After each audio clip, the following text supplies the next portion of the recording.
make the nucleus unstable. An unstable nucleus eventually decays, emits alpha and or beta particles, gamma radiations, and this process is called radioactivity. Yes. Okay, now you understand uh, from here, you see the new determining factor of nucleus's stability. Huh? Yes. The determining factor of nucleus's stability is the competition between attractive and repulsive forces among its constituents. In the nucleus of an atom, we have protons and neutrons, right? Yes. Protons are positively charged, and we know if there are some positive things, they are close to each other, then they have repulsion ability, right? Yes. So it is more likely that these protons shouldn't stay together. However, they are staying together in the nucleus. Why? Why they are staying together in nucleus? Because in nucleus, other than this electrostatic repulsive force, we have we have strong nuclear force. Okay, strong attractive force. Okay, that strong attractive force is holding together all the neutrons and protons together, and Yes. this strong attractive force is greater than the repulsive forces. That's why the nucleons, nucleons means the proton and neutrons, they can stay together in the nucleus in a small space. Okay, Yes. so you write in your copy, huh? Origin of radioactivity, then you write what I'm saying, or I'm writing, huh? I'm writing here.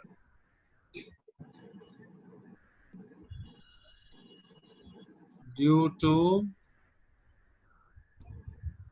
strong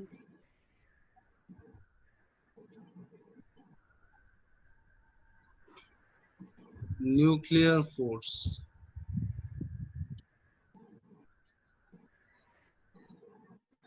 force, strong nuclear force, in bracket you write, it is attractive force, okay?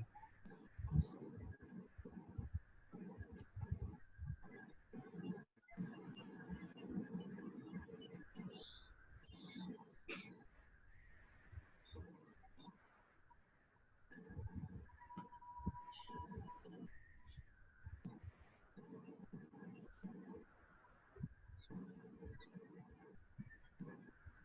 Nucleons means protons and neutrons, huh? Yes.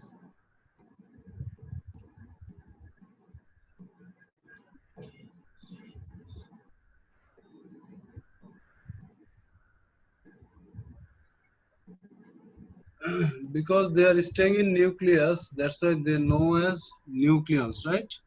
Protons and neutrons.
So you read what I wrote here.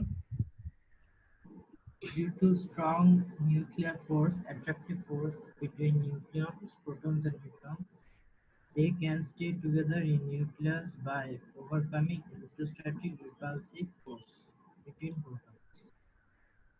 Is it clear? Yes, sir.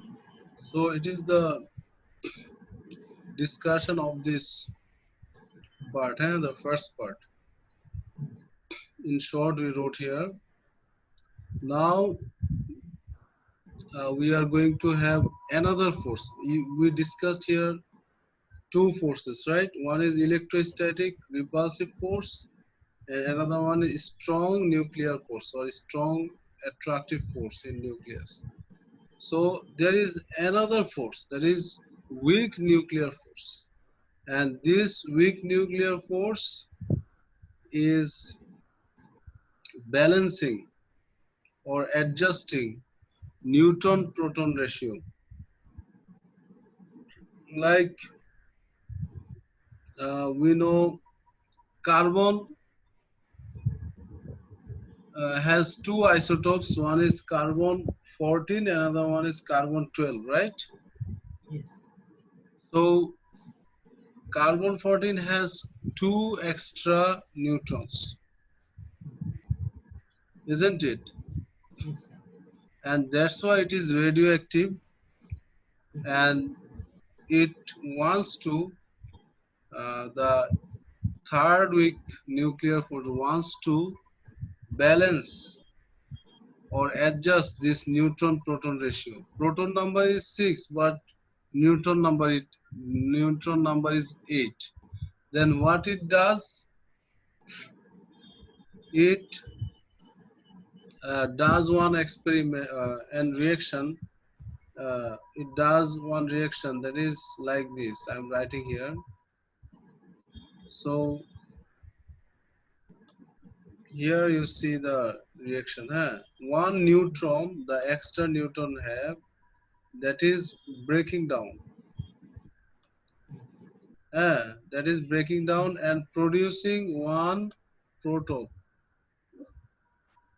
You know, neutron has no charge, right?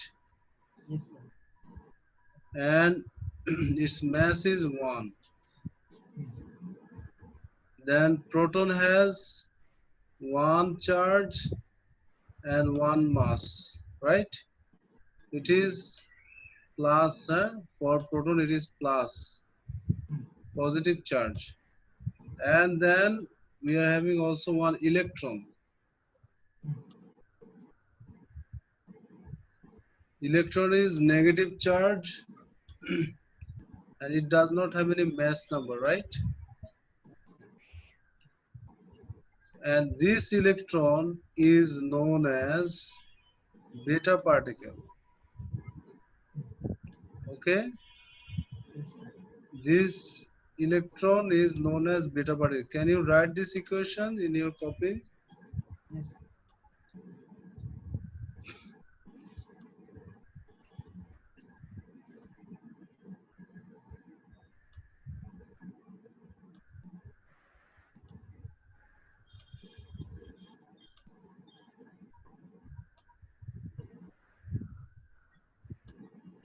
So then neutron, if it is becoming to proton and electron, then what happens? If you are having one extra proton, that means your atomic number change, right? It Yes, sir. was it was before carbon 14, Yes. carbon 14, then we have 6 here. Now it has one extra proton. Then what will happen? It will be nitrogen, Yes. nitrogen 7,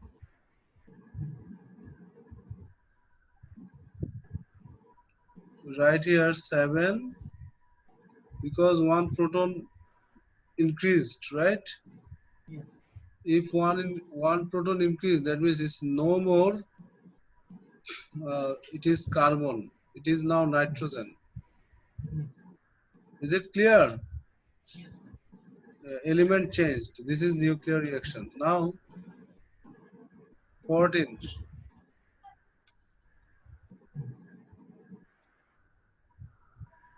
Okay, we are having still the same mass number because one neutron is decreased but one proton increased. That means here in the proton number we have one extra proton but we have one neutron gone, right? So 7 plus 7 now. Now the neutron number and proton number are same. Now it is stable, right? Yes. And this is done by the third force, weak nuclear force. It's doing this work and it's emitting the electron also, that is beta particle. We say it's also emitting the beta particle. You also write this, huh? Beta particle, huh? Yes, sir. Beta particle, the charge is -1, but the mass is 0, right? Mass Yes. number. Beta particle. Is it clear now? Yes, sir. So what is third nuclear force? You write here, write from here. The third, after writing these two equations, you write this. Whatever is written here. The third force, weak nuclear force, is also present in the nucleus, which adjusts the neutron-proton ratio so as to maximize the energy binding them together. Okay. Sir, I did not understand how the beta particle got -1. Look, we have here 6, right? Yes. In atomic number or proton number, we have 6. That is showing us the charge, right? Yes. Positive charge. It is 6. Now we have here 7. Is it clear? Yes, sir. In nitrogen, we have 7 protons. So to make it balance, we need -1, right? Beta Yes. means electron. So electron has charge -1. You know it, right? Yes. Negative charge. The electron here is known as beta particle. Now is it clear? Yes, sir. Okay. I showed you as electron, but the same thing we can write this way, beta. Is it clear? Yes, sir. That's why in bracket I wrote here beta particle. So if you are done with writing the equation, then you write this, huh? The third force.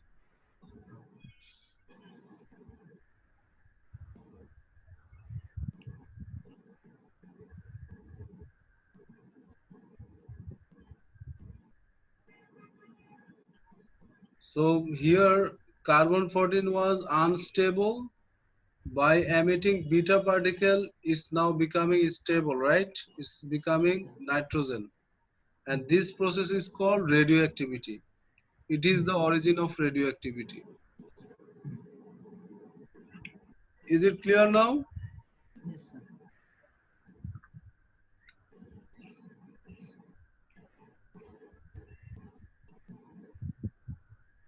Sir, till where should I write? Till here you write. Till here, too many or too few neutrons make the nucleus unstable. Till here you write. Then you write the discussion. What I said just now, that carbon 14, huh? Carbon, you write here, for example,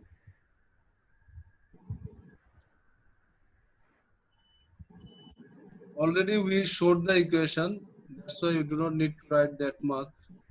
For example, carbon 14 is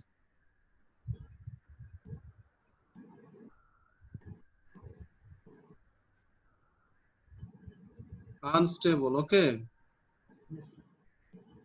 Unstable, and it becomes stable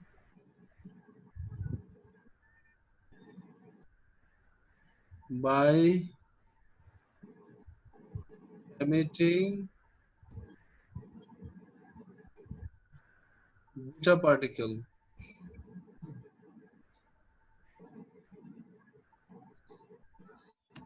okay? Yes, sir.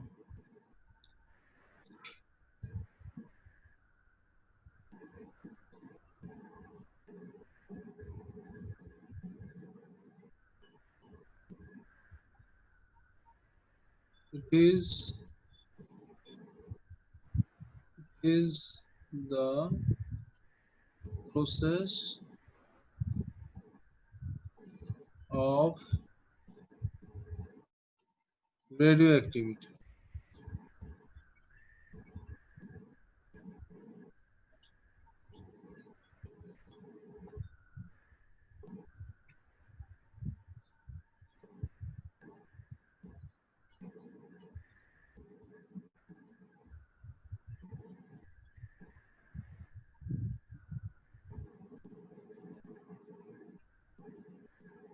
Yes, sir. So, are you clear? Yes, sir. Any questions here now? No, sir. So, you can go to your book now. They said discovery of radioactivity. That one is only discovery, and the one I gave right now, that is from your learning outcomes, the first learning outcomes. Yes, sir.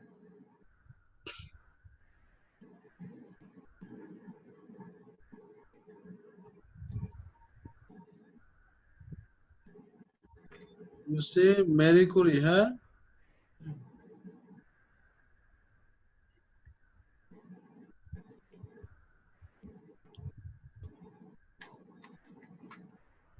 first it is done by Becquerel, Henry Becquerel.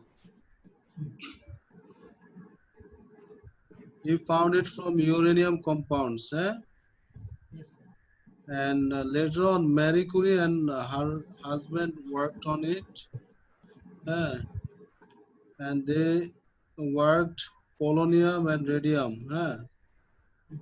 Marie Curie described these elements such as polonium, radium, and others that emit the invisible radiation as radioactive elements, and used the word radioactivity to describe this phenomena. Just here we got later on that there are three types of emissions: alpha, beta, and gamma.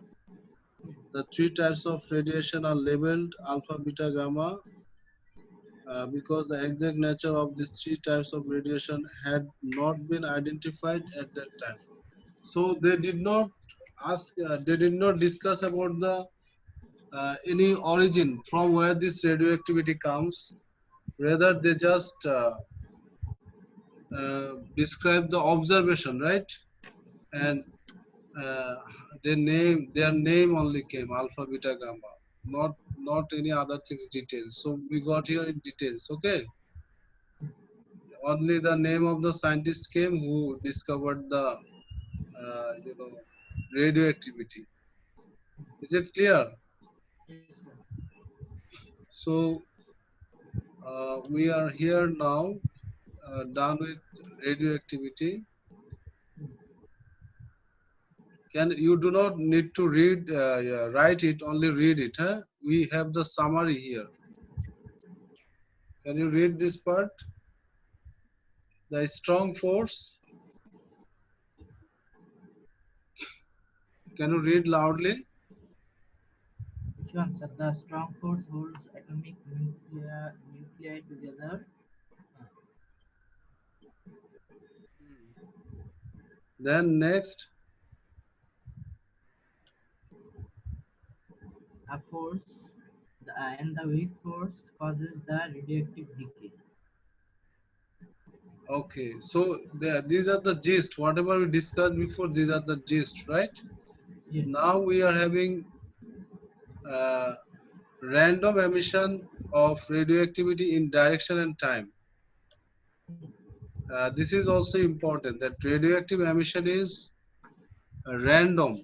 So you write Yes. radioactive emission is random.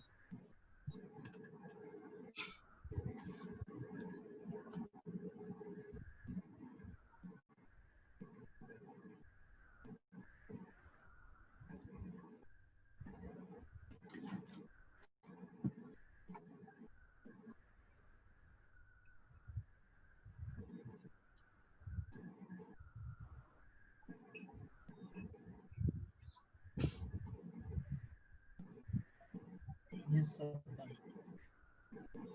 Okay, look, why it is called random.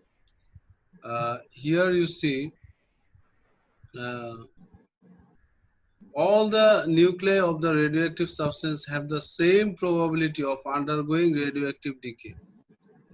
Uh, that means we have one sample, like maybe there are thousands of uranium atom, but we don't know which one will decay first. Okay, out of these thousands of uranium atoms, we don't know which one will decay first. Okay, which one will decay alpha, beta, gamma, we don't know. So in that sense, the radioactivity is random in direction. Okay, is it clear? Yes, sir. And we don't know uh, how long it will take to decay. Maybe uh, one will take some more time, one will take less time to decay. That's why radioactive emission is random in time. Is it clear? Yes. So you write the italic form, italic form here, then you can get both. It is not possible to tell which nuclei will be the next in line to decay. So it is a randomness in direction and how long it will take to decay. So this one is random in time. Okay, when you are writing this part, in the next line to decay, in bracket you write random in direction. Then when you are writing how long it will take to decay, in bracket you write random in time. Is it clear? Yes, sir. Do it. Then this part is over.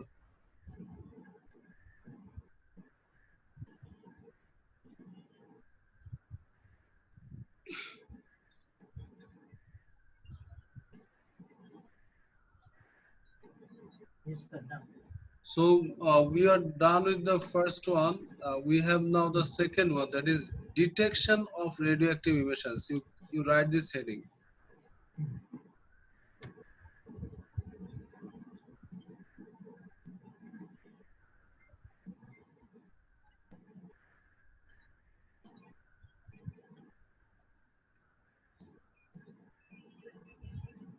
Yes, sir.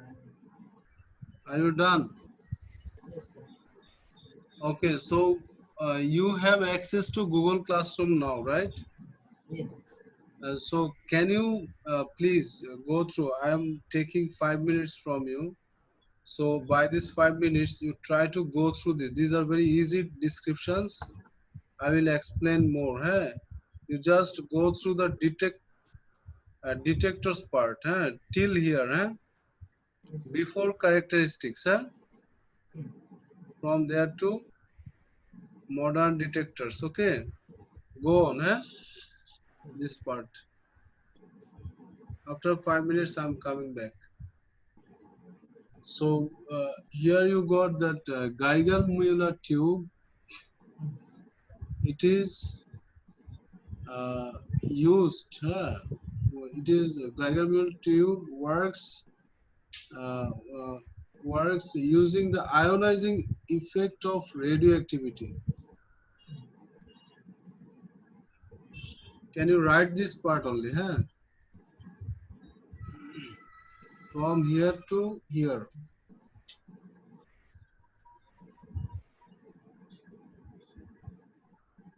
And you know beta particle, about beta particle, right? Yes. Beta particle is negatively charged, and alpha particle means two protons and two neutrons together. That is called alpha particle. And gamma emission you already know from electromagnetic spectrum. That is, gamma is one of the electromagnetic waves with the shortest frequency and with the shortest wavelength and highest frequency, right? Yes, sir. You know that one. So alpha, two neutrons and two protons together. That's why it has high positive charge, right? Two positive charges. That's why they have the ionizing effect, high ionizing effect. So we can say Geiger-Müller tube is good for detecting alpha particles. Is it clear? Yes, sir. Okay. Are you done till Yes. alpha, beta, gamma radiations? Yes. Okay. If you are done, then we are going to next one. That is photographic film. Huh? Photographic film is used where in the nuclear industry, right? The workers in the nuclear industry, they are using photographic film, and they are using it to get or to receive monthly, how much radioactive emissions they are getting. Okay, to check that one, they are using this photographic film. So you write this part, huh? In your copy, you write this part for photographic film.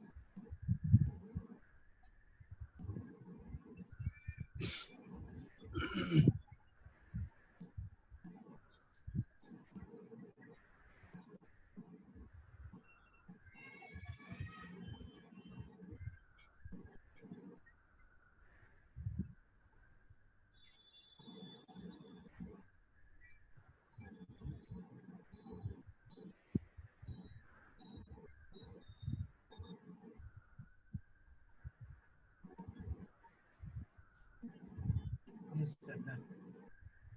Yes, very good. So photographic film is done. Now the cloud chamber.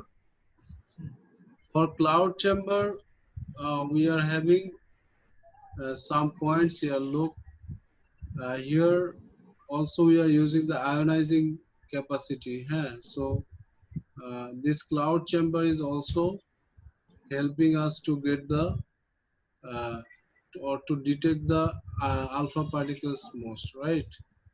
However, we can also understand from the cloud chamber the randomness of radioactive emissions clearly. Look here, some of the tails are long, some of the tails are short.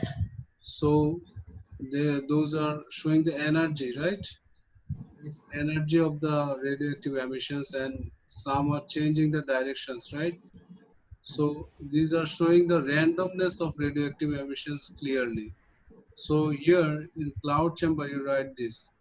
A cloud chamber shows the randomness of radioactive emissions clearly.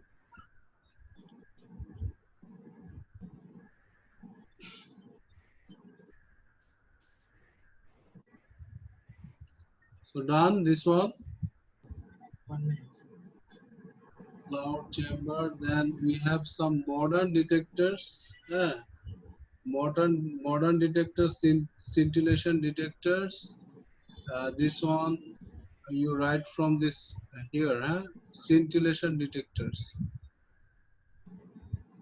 And this is a handheld instrument to monitor the contamination in nuclear power stations. Okay, they can recognize alpha, beta, gamma separately by giving different noises. So the italic form part you write completely.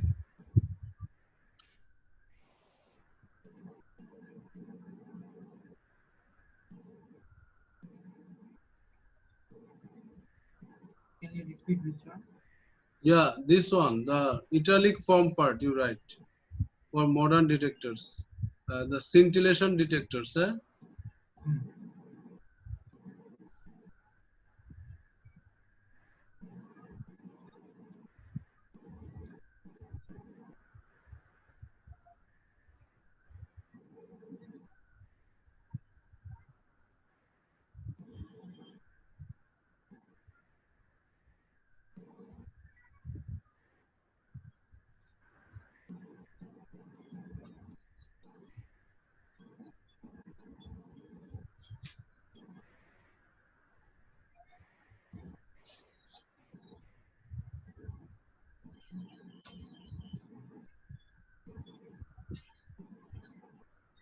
Yes, sir.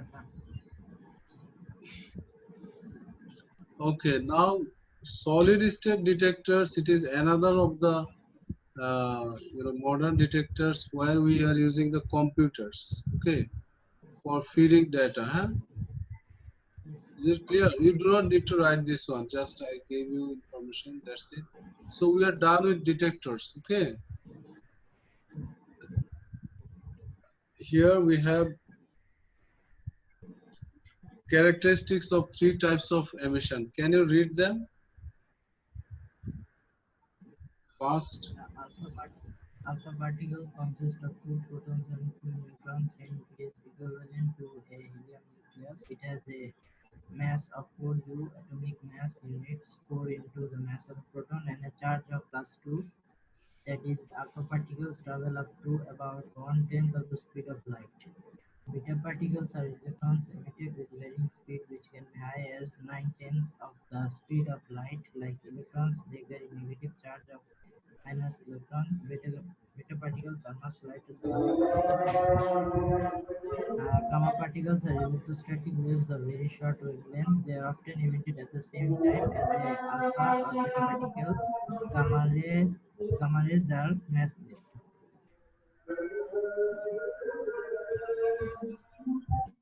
yeah,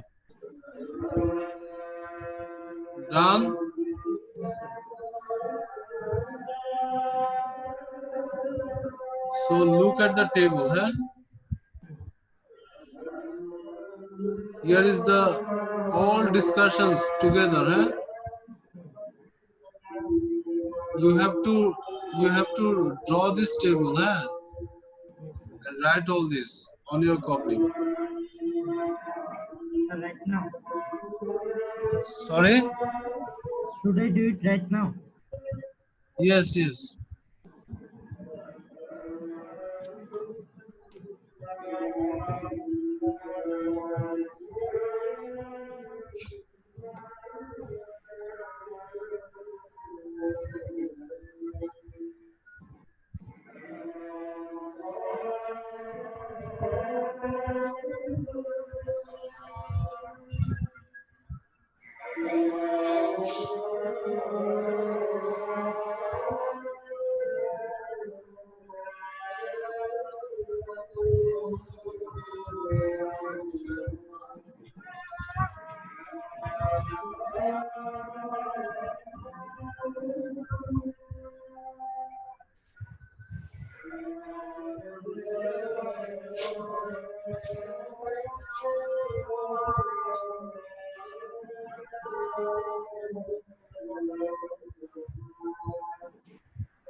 But after 10 minutes, huh?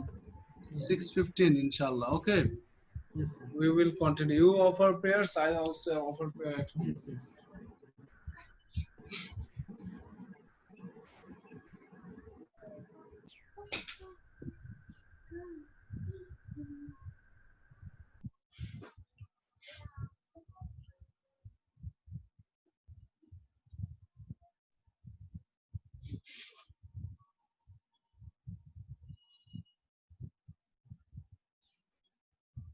Allahu Akbar. Allahu Akbar.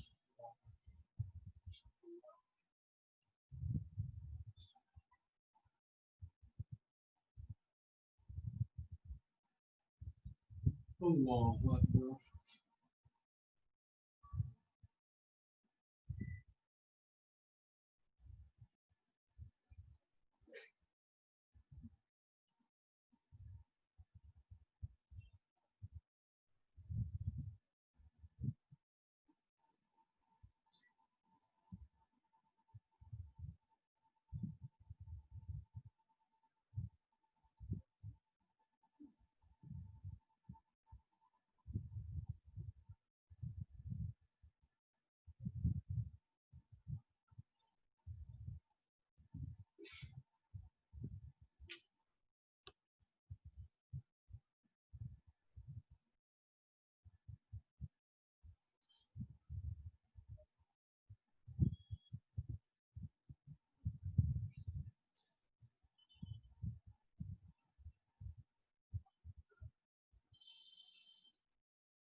Yes, I'm back. Abir, Yes, sir. so you understood the table, right? Yes, sir. Now we are having a deflection of radioactive particles, alpha, beta, and gamma. Here you see the diagram. Write the heading deflection of radioactive particles.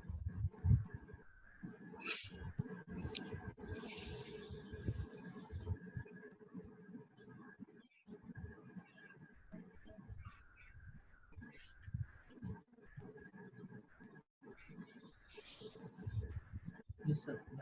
So you first understand it, then you have to draw it.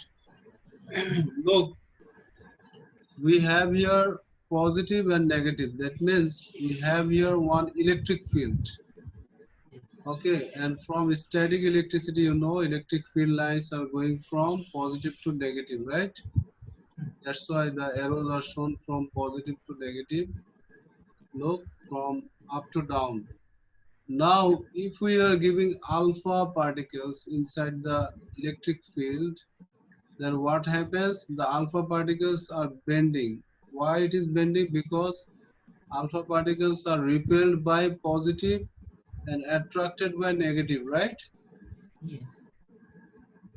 And beta source are doing opposite. They are attracted to positive and they are repelled by negative.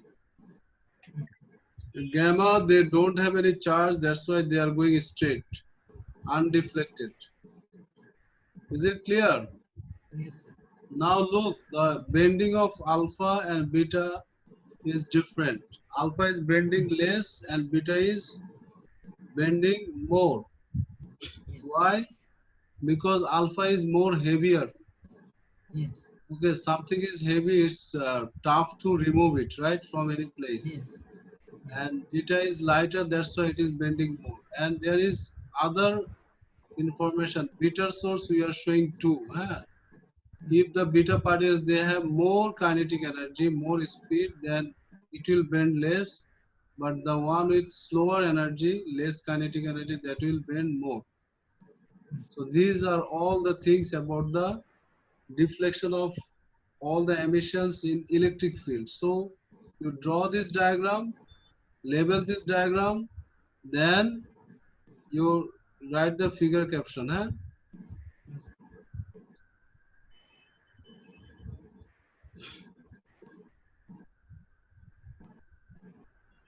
Figure caption, this one you write deflection of nuclear radiation by electric field. Huh? You do not write to these boxes. Huh? These Okay. are showing you too much things, so you just label whatever is given here. Huh? Slow energy, higher energy, that's it. Undeflected, then alpha source, beta source, gamma source. Yeah.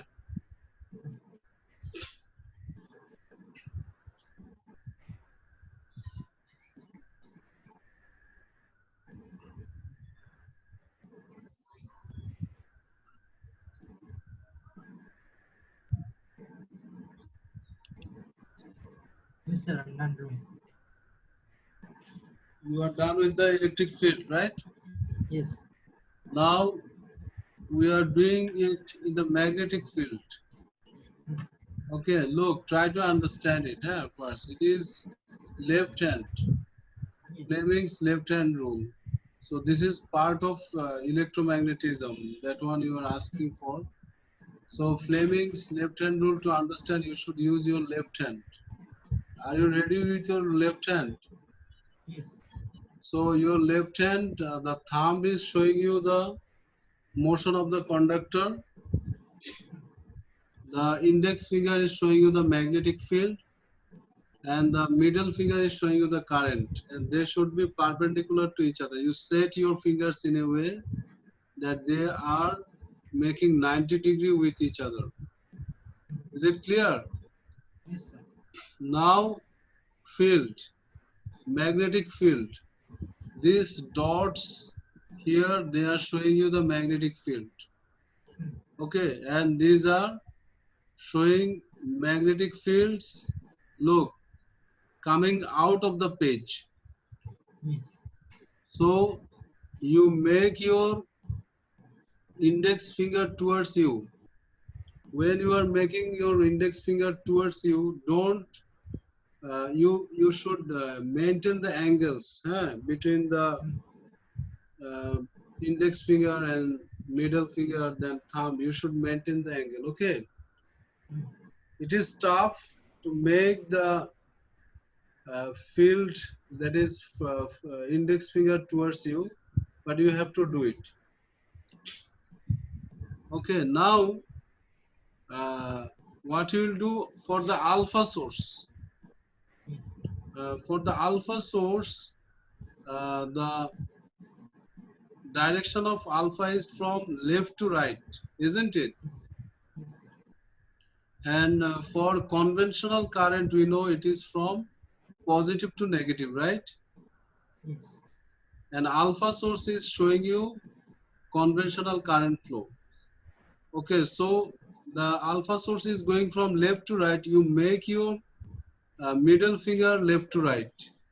That means your direction of your middle finger will be right side. Yes.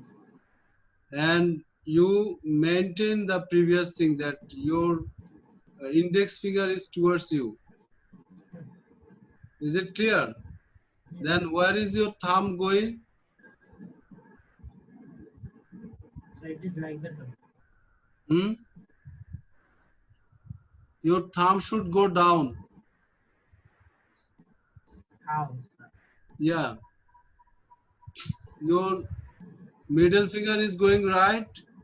your Hmm. index finger is towards you, then your thumb should go down. Is it going? Yes, sir. So that is the your motion of the conductor. Is it clear? And you see in the diagram the alpha source is going down. Yes. Is it clear? Now for beta sources it is opposite. Why? Because beta means negative, right? Yes. Beta means electron, and electron direction is opposite of conventional current. Here the beta source or electron are going from left to right. So your current direction is from right to left. So your middle finger, the current or middle finger should be left side. Are you doing that? Yes. But still your magnetic field or the index finger is towards you. Hmm. Then you see your thumb is going up. Hmm. Yes. That means beta source will go upwards. Hmm. Is it clear? Yes, sir. And gamma source, they don't have any charge. They don't have any positive negative. That's why they will go undeflected.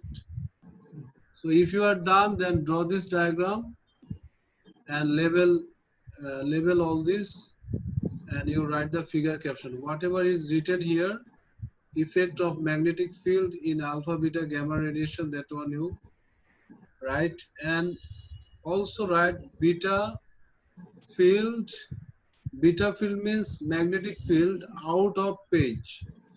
B field means magnetic field. Okay, Yes. magnetic field is labeled as capital B. Hmm.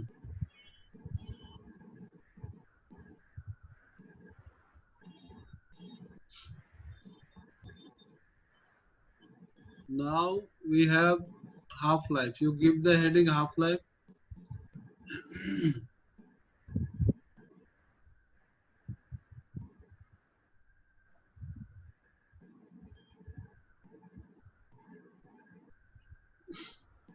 Okay, can you read this part, half life? Yes, sir. In radioactivity, the interval of time required for one half of the atomic nuclei of a radioactive sample to decay change simultaneously into another species by emitting particles and energy, or equivalently, the time interval required for number of distributions per second of a radioactive interval to decrease by one half. Okay, till here you hold on. Then you are getting the definition of half life, and it is coming in the exam. They are saying what is half life or define half life. So you write this, eh? Both the definitions you write.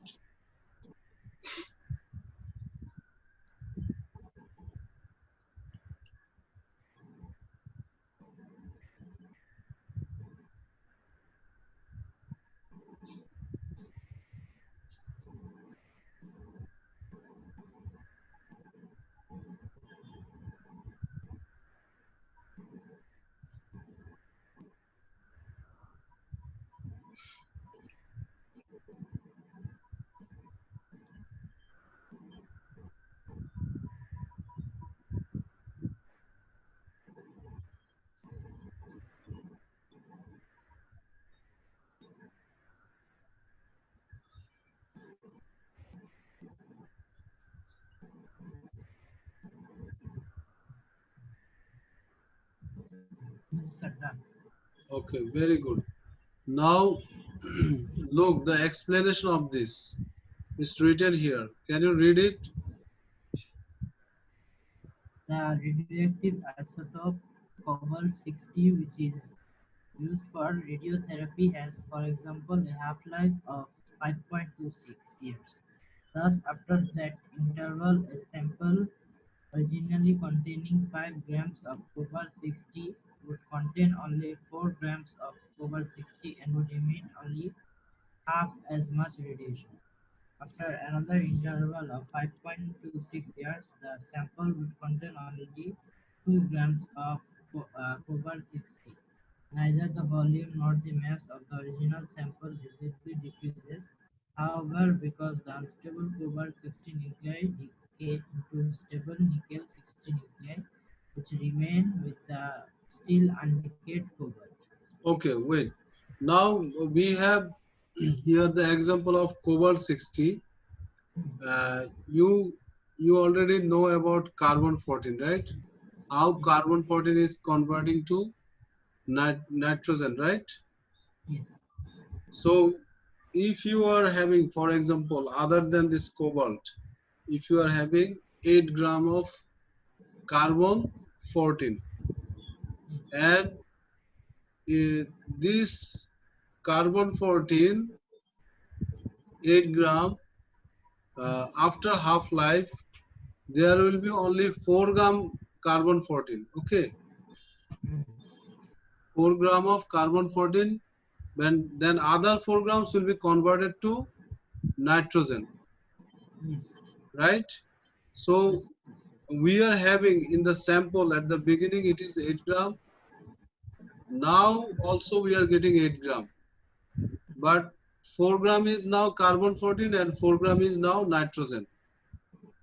So if you measure the mass of the whole sample, it will be still 8 gram, but radioactive nuclei changed, right? yes, Because the carbon 14 it's converted to nitrogen, the nitrogen is not flying. They are still in the sample with the carbon, staying together, right? yes, So the whole sample, it is though it is still, if you measure the mass, you will see there is still 8 gram, but that 8 gram consists now 4 gram of carbon 14 and 4 gram of nitrogen 14. Is it clear? yes, So we can understand it from here that the interval of time required for half of the atomic nuclei of radioactive sample to decay. Is it clear now? yes, sir. Like carbon 14, it was 8 gram, now it is becoming 4 gram. The time required, that time is known as half-life. Is it clear? Yes, sir. Now we have graph. For this definition, we have graph. Look, at the beginning, the mass was A naught, right? Yes, After one half-life, we have A naught by 2. Then after that, we have A naught by 4. This way, it will continue. Is it clear? yes, sir. So can you please draw this graph Yes, and sir. here it will be y-axis, this is x-axis, then you give a curved line here, curved line, Hmm. and here you give at n a naught it is 0, time is 0, a naught by 2 it is time t. This way you draw the complete the graph.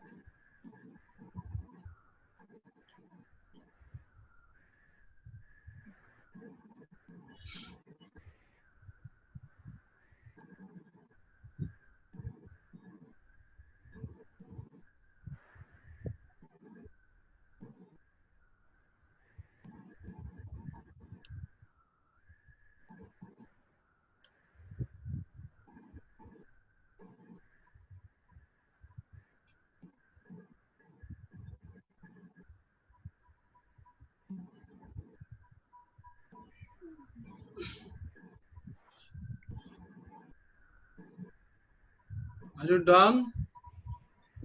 Yes, sir. Okay, then next we had the definition, the uh, radioactivity. If you have more radioactive elements or radioactive radioactive atom, then we have more alpha, beta, and gamma radiations, right? Yes, Then the detectors can get more counts, isn't it? yes, sir. So we can define it in another way, the radioactivity. That means the count rate will be also half, right? The, the the time required for the number of disintegration per second. So this means here you write in your copy count rate, huh? Count rate, huh? Disintegration per second means the emissions you are getting, like alpha, beta, gamma we are getting. That one is called disintegrations. So that is called count rate also. Is it clear? Because you are getting more emissions, that means you have more count rate. So the time required to become the count rate half, that is also called half-life. Yes. And here is the diagram or the graph. Please draw this graph also. Sir, can you make it bigger? Yeah.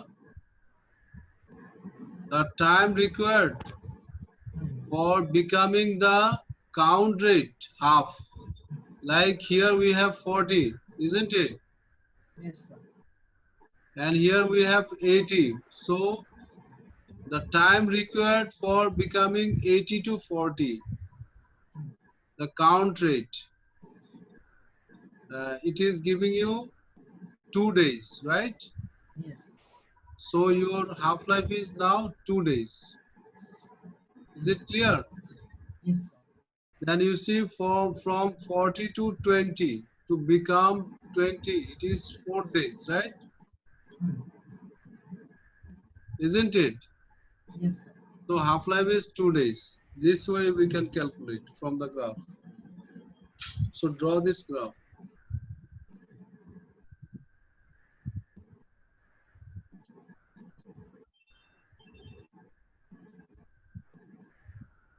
Yes, sir. Done. In your school, did you get background radiation? No, sir. Because some of the half-life calculation also includes background radiation. That time you cannot solve them without the idea of background. Okay, fine. Now I'm going to another part, that is the worksheet. How to apply half-life. That is also necessary for you. Otherwise, you will not be able to solve the questions, numerical questions related to half-life. We will do 2 or 3 questions from there. Okay.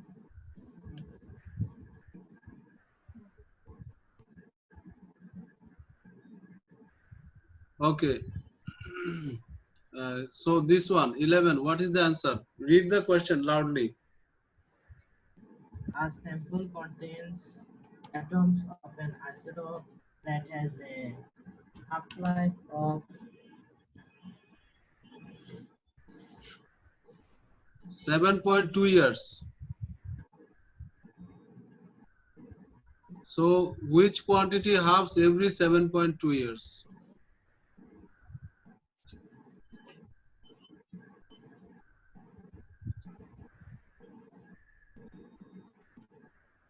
Sir, can you repeat what you said? Yeah. They are asking you which quantity halves every 7.2 years. Which quantity out of A, B, C, D?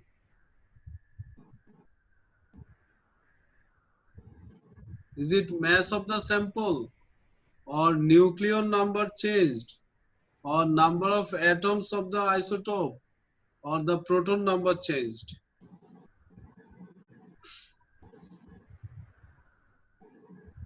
Shall I In think your into in this? your definition, what you got? Nuclei, right? Yes. Not nucleon, not mass number, not proton number. You got number of nuclei becomes half. Like carbon 14, the number of nuclei you got, that one will become half, right? Yes. Yes. So it will be C, the number of atoms of the isotope will become half. Like you are given 1,000 carbon 14, it will become 500 carbon 14, right? The other carbon 14 will turn to nitrogen.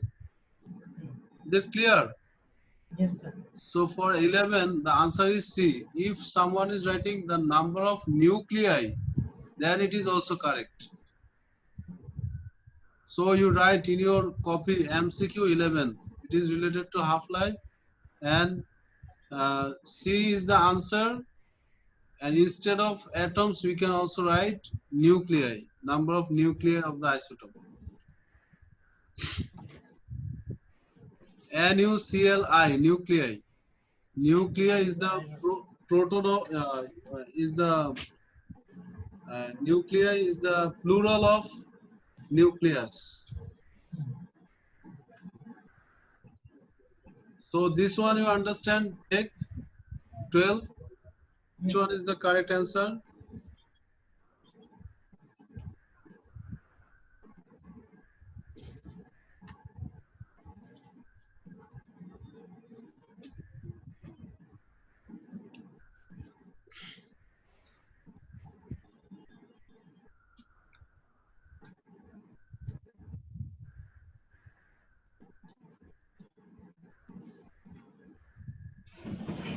Look, A and D, they are showing gamma is deflected. So these are wrong. Gamma is going straight always, right?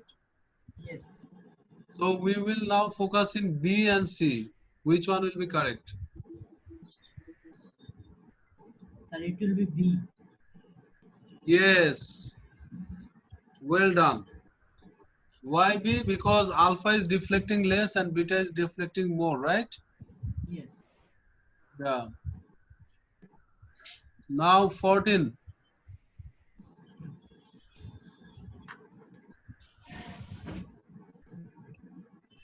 Can you read it?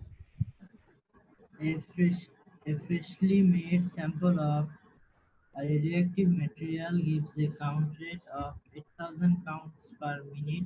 After 20 days, it gives a count rate of 500 counts per minute. What is the half-life of the material? So what is the half-life of the material? You have to find the half-life. After 20 days, you are getting the counts 500. So half-life means after every half-life, you are getting the counts half, right? Yes. So I am showing you how to do it. Huh? You take these notes. MCQ 14, how to do it. Your 8,000 count will be 4,000, right? Yes, sir. Then 4,000 will be 2,000. Okay, then 2,000 will be 1,000. Then 1,000 will be 500. So according to the definition, for each of the half-life, we are getting the count number half, isn't it? Yes. Yes.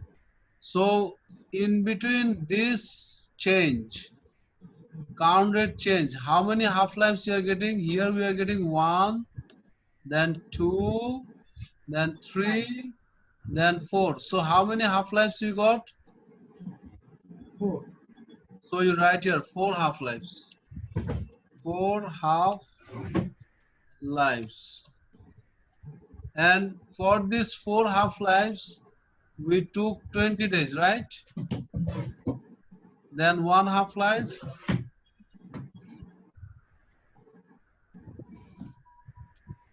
1 half-life, how much? 20 by 4. 5 days. 20 by 4 Hmm. 5 days. equals 5 days. Is it clear? Yes, sir. So you can do, right? If you are getting Yes. the similar questions. Now you are confident. Yes. Okay, let me check how much confident you are. 15, what is the answer?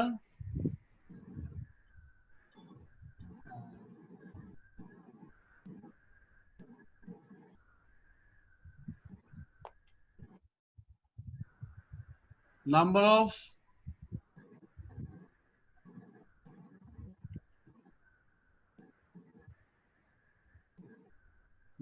I think it will be neutrons. yeah, Number of neutrons. number of protons and number of electrons are equal in neutral atom. Yes. Neutral means charge neutral. Okay, positive charge proton and negative charge electrons. So number of protons, number of electrons, if they are equal, then they are saying neutral. Okay, Yes.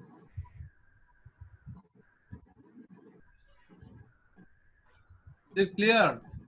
Yes, sir. So the answer is B. The answer is A. 15A, number of electrons,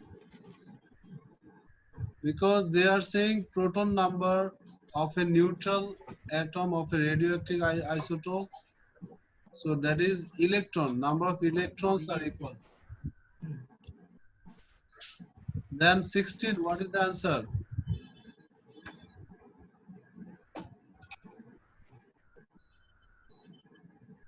Sir, it will be alpha particles.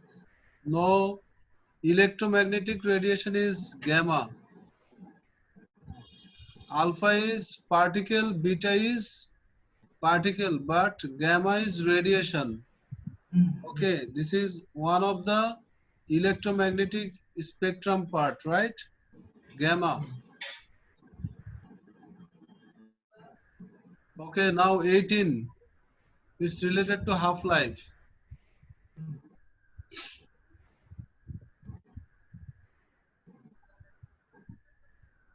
What will be the answer?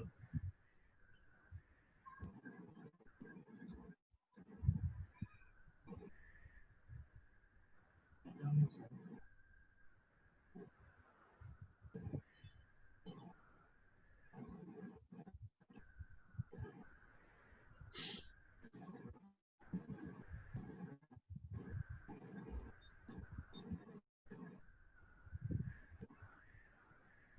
So this one, what is the answer? 18.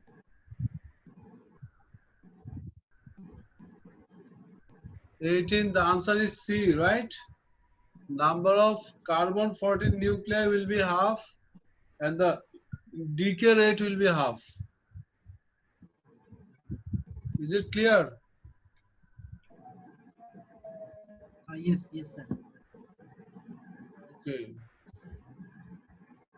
This way, huh? This way you'll learn. Now we have another example of half-life. 23. So we will do till this much. Okay? So look here. What is the answer?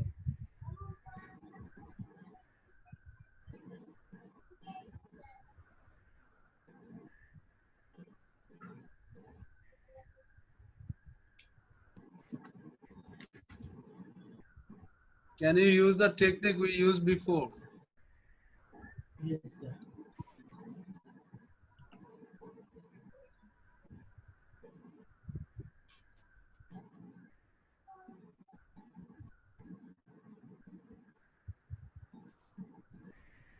You have to do lots of practice for half-life. You have to do lots of practice.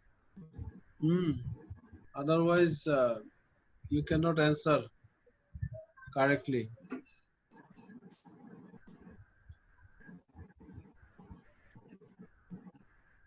So half-life is given 5600 years, right? Yes.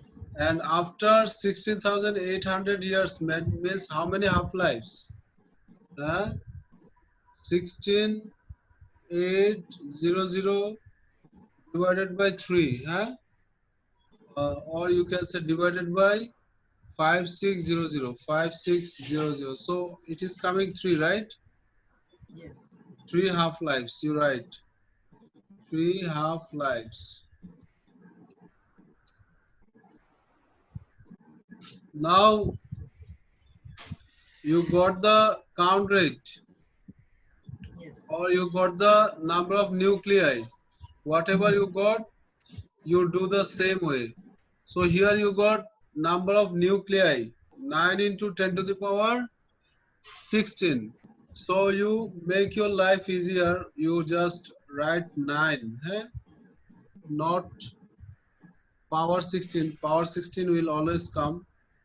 So you write 9. So for the first half life, it will be 4.5, isn't it? Yes. Then for the second half life, it will be 2.25. Yes. Then for the third half life, it will be 125. 1.125. 1.125 means 1, right? 1.1. Yes. So which one is your answer? Bangladesh. Yes. B. 1.1 into 10 to the power 16. Is it clear how to do? Yes, sir. Are you writing? Yes, sir. Okay, done. Half-life questions are done. Similar way, you will get some structured questions. If you don't have the background radiation, we are not going there. Yes. Now we are going to electromagnetism. Hmm. Look, in your book, we have two topics for magnets. One is basic magnet, another one is electromagnetism. Look, one is unit 21, another one is unit 22. Which one? Which one you have to go? Sir, it is Unit 21. Unit 21. Yes. Okay, so if it is unit 21, then it is our topic 17 of Cambridge syllabus. So it is up to electromagnets. Hmm? Up to electromagnets. Yes. So which section it is? Electromagnets, that is 21.7. Hmm? Yes, sir. 21.7. Yes. Okay. So if it is 21.7, I think these are very easy things in your book. If you Yes, go sir. through, you can do them. These are not tough things. Only you will face difficulties with unit 22. There we have lots of discussion. And also 21.8. But the other things, these are easy. You have this idea from class 7 in Jeddah. All these things I taught you. You know about magnetic materials. Magnetic materials means which are attracted by magnets, right? Yes. And we have two types of magnetic materials. One is soft magnetic materials, another one is hard magnetic materials. Yes. Okay, so we have total four magnetic materials. Those are iron, nickel, cobalt, and steel. Out of them, iron is only soft magnetic material, Yes. and other three hard magnetic material. Why they are called soft and hard? Because iron loses magnetism easily, right? If conditions are removed. Yes. And why they are called hard? Because once they are making magnet, they can continue their magnetism for long period of time. Is it clear? Yes, sir. So that's why they are used for making permanent magnets. Yes, and Yes, sir. permanent magnets we are using for bar magnets, door catch, magnetic door catch. Then we are using them in moving coil galvanometer, moving coil loudspeaker, right? Only examples, eh? Yes. And the soft magnetic material which are used for making temporary magnet, we are using for electric bell. We are making the relay circuit. Then we are making Yes. the circuit breaker, right? Yes. These are the things. These are the functions of electromagnets. In your book, those are available. You just have a look. You will understand Yes. them. That's it. This is about the compass, right?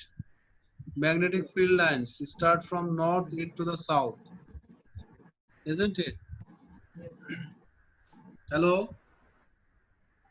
Magnetic field lines start from north and into the south. Can you go to page number 300?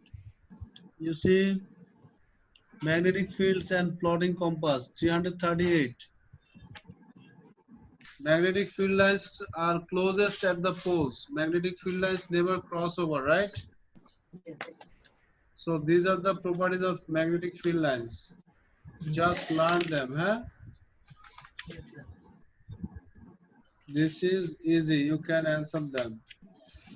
So for magnetism, you just have a look on your book, huh?